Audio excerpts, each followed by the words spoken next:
the diaspora is going to play a pivotal role. My message is very simple. Get ready to be back home. A lot of you are busy working on permanent stay, permanent residence. That's not your space. Your space is Zimbabwe. And we are getting ready that space. I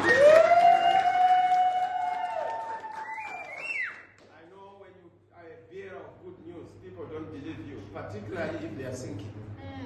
The circumstances are such that you may not understand that we are almost there.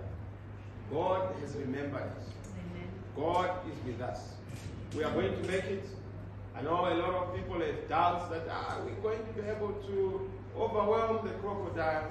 Yes, the crocodile is going to be overwhelmed.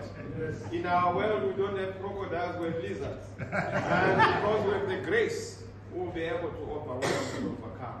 Let's get ready to prepare for reconstruction, to prepare for restoration, but also to prepare for a new life back home in Zimbabwe.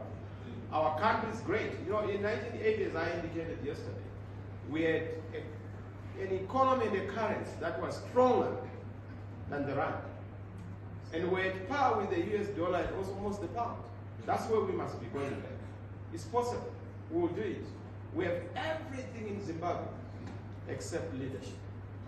And what we have to fix is the leadership question.